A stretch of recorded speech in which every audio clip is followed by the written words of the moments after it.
In this video, I want to show you how to integrate your Bubble application with external APIs using the Bubble API connector. So I want to welcome you to the most magical place in the Bubble Builder. And it is just incredibly useful for all Bubble developers. So why is this API connector, this little line over here in your Bubble Builder in the plugins section, so amazing? It's because it opens the door to allowing your Bubble application, which has its core functionality, which has all its workflows, everything you're building for your users, and you can open the door to bringing in data and taking actions from other applications and into other applications. So basically, you become a good player in your ecosphere. And this is really powerful. So you want to update your CRM? You can do it. Do you want to get the latest stock price of Apple? It's done. Maybe you want to launch some sophisticated AI robot that goes out on the internet and does a whole bunch of work for you. This is where it's going to happen. So Bubble is just freakingly good at connecting with other applications, but you do need to learn how to make all this happen. And for me, the Bubble API connector is just a remarkable place, and it's just one of the most fun places to be inside your Bubble application. So it's the API connector, and because powerful integrations take your application to the next level. They offer your users something that goes beyond that core functionality that you've built for them. In truth, they set your application apart from the rest. This is a real business survival skill. This is something that ups your game. So let's jump in and see how it all works.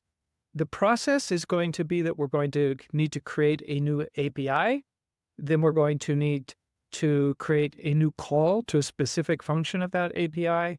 We're going to initialize that call so that Bubble actually does the first transaction and makes sure that it understands everything it gets back.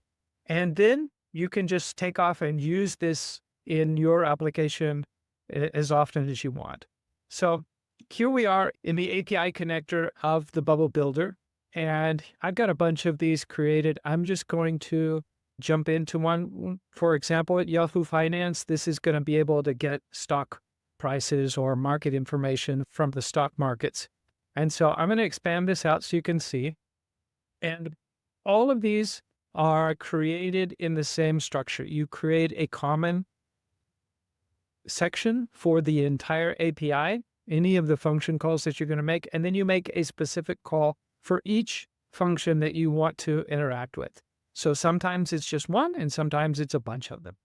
Here we are. Here's where you're going to set up some header information. We'll talk a little bit about that. I'm not supposed to show you my API keys there, but this is where the information goes that is common to all of the API calls. And then here we have one that is going to use market news, and I'm going to expand this out. And we can see the actual details of what this API call does. First, we create the API, and in this case, I've given it some authentication parameters up here at the top. And then I come in and I'm going to say, okay, I'm going to create a name. I've got to give it a name. So I've called it market news. I can either use each API call as a data call or as an action. Okay, so the difference here is when you use it as a data call, that means you can incorporate it into a dynamic formula in your Bubble application. So you can say that this element on your page, this is its data source, and you can use this as a data source for any group or any element on your page. An action is when you want to be able to call this from inside a step of one of your workflows. So that's what you can use the same API call for both. You just need to create two separate calls. So you would have market news data and market news action if you want. I'm going to tell it the type of information that I'm sending into this API call. In this case, it's a JSON, which is a structure. It's a way of putting together data so that it meets a format that the API is looking for. Then you're always going to need a URL. So that URL is where I'm going to call this API call. So in this case, I'm calling Yahoo Finance and I'm calling down here, it's called news. And I've stuck in here a first parameter. I put in a parameter in the URL, which I put into square brackets. And that means that I give it a name. I called it ticker. So this is the market symbol. And so what I can do is now pass a variable into this API call. And for my bubble application, I could take any ticker symbol, put it in there, and it will give me back the response. It's a very simple example of a very simple get API call. Gets are basically just calling a web page. This is the most entry-level part here. But Bubble can do much more. It can also do posts, it can do puts, it can do patches, it can do deletes. It can be pretty complex, but the normal ones you're going to use are get and post. And this one is a get. And so once I've done that, all I need to do is click initialize the call. And what it's going to do in this case is it's going to call this API and boom, it's called and it's brought back the information for me. So now I can see all of what I'm getting back from this API call. So I'm getting the ticker back, I'm getting the time, the status is showing me that it was at 200, which means it worked fine. And then I've got a list of information in here, which are descriptions and links of news related to Apple. And so I just saved this, and now I can use this data call anywhere in my Bubble application. This is a very simple get where I'm just pulling in some information and I want to be able to use it in my Bubble application. Let's look at a different one, which is maybe a bit more complex, where we're actually going to try and do something in an external application. So in this case, I'm going to call Dynapictures.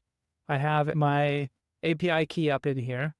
I have some common headers, which is just a way of telling Bubble that these are the parameters that I want you to put into the header section of every API call that I make in this API. And then I'm going to come down here and I've got some templates that I've used. I'm going to expand one of these, and you can see now I'm doing this as an action because I want this to occur in a workflow. So I'm going to be able to call this from a Bubble workflow. I've given it a name, and I'm calling this URL with a post type. And that means that I'm going to send this JSON to Dynapictures. It's going to do whatever it needs to do, and it's going to give me back a response.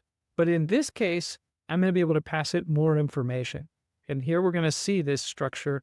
It starts here. It has, and all JSONs are pretty similar. They have curly brackets and they have some square brackets if it's a list. And then you have, they're key pairs. So you have the name format and JPEG. And these are in quotes because they're strings. And if it was a number, then it would be without quotes. And yes, there's some formatting stuff here that you're going to have to get just right before it works. But it's mostly just trial and error, and make sure that you'll get back errors saying it's not a valid response or the body wasn't valid. And you have to look until you figure out exactly the syntax where you might have made a mistake. But anyway, here I'm going to pass it. You can see that for some of these, I've put inside these special less than and greater than brackets variables that I'm including into my JSON. So these are the variables that I can use in my Bubble application so that when I send off this API request, I'm able to personalize exactly what I want Dynapictures to do and what data I want to give it. And these, once you put them into the JSON in this format with these little brackets, they will appear the parameters will appear down here. So now you can put in, this is just dummy text that I'm going to use to initialize the call, but I can change it here. If you don't want the actual parameter to be changeable in the API when you call it from the Bubble workflow, you just always want it to be the same, then you would click it off as private. If it's okay to send it in blank, then you can mark it as allow blank. And then once you do this again, you're going to initialize the API call, and it's going to give you back the response. In this case, it's a bit different. It gave me a job ID, and it gave me the URL for the image that it created. And I just saved that. Now, some things I do want you to know about and be careful with. One are your header parameters. So you'll have to look at the documentation for the API that you're using It'll usually tell you, or there'll be examples, so you can make sure that you have the right header parameters. Authorization headaches. Okay, so this is where it gets a little bit technical, a little bit tricky. Every API can have its own sort of way of authorizing these API calls. It's a security mechanism, and there could be different ways of doing it. A lot of times it's just going to be using a token that you're going to create in the application that you're connecting with, and then you're going to use that in the header of that specific call, or of the entire, or in the header of the whole API, okay? Setting up your dynamic parameters. Be careful with page breaks inside your JSONs when you're creating them in your Bubble application. That can cause havoc on it. So just try to not have any page breaks in there. It will make your life easier. Like I mentioned earlier, it can be tricky to get your JSONs perfectly formatted correctly. Be a bit patient. Don't think that there's always going to happen in 5 minutes, although sometimes it will.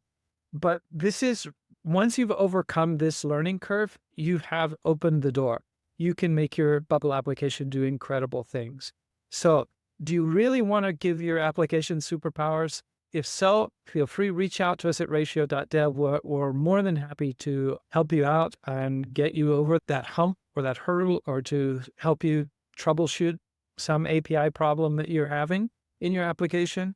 And thanks a million for watching this video, and I hope to see you in the next one.